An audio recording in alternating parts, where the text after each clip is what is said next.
అర్ధనారీశ్వర తత్వం అంటే సగం రాత్రి సగం పగలు ఎట్లయితే ఉందో, ఇప్పుడు డిసెంబర్ 21 పగలు సగం రాత్రి సగం పూర్ణంగా ఉంటుందట. అట్లానే అర్ధనారీశ్వర తత్వము అంటే అర్థం ఏమిటి అంటే స్పృహ ఎప్పుడూ కూడా సగసగంగానే ఉంటుంది. అందుకని పెద్దలు ఏం చెబుతారంటే పరమాత్మను చూసేటప్పుడు ప్రపంచం లేదట, ప్రపంచాన్ని చూసేటప్పుడు పరమాత్మ లేడట. మనం ఇప్పుడు జాగృతంలో ఉన్నప్పుడు మనకి నిద్ర లేదు. నిద్ర శివుడు అనుకోండి, నిద్ర శివ పరమాత్మ అయితే, జాగృతం అమ్మవారు అయితే, మీరు అమ్మవారితో ఉన్నప్పుడు శివుడు లేడు, శివుడితో ఉన్నప్పుడు అమ్మవారు లేదు. ఈ రెండు కూడా ఉండటం మన స్పృహలో మాత్రమే ఉంది, కేవలం జ్ఞాపకంలో మాత్రమే. ఇది అర్ధనారీశ్వర తత్వం.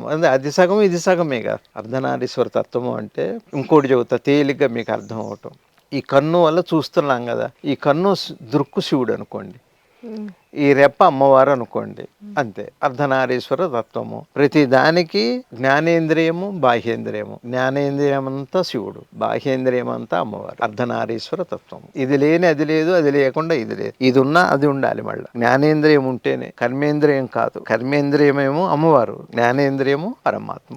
ఈ రెండు అర్ధనారీశ్వర తత్వం, ఈ రెండే కలిసేగా పూర్ణత్వం. పూర్ణత్వం అయింది. మన అర్ధనారీశ్వరం అన్నారంటే చెరిసగం అని కాదు, సంపూర్ణం అని అర్థం.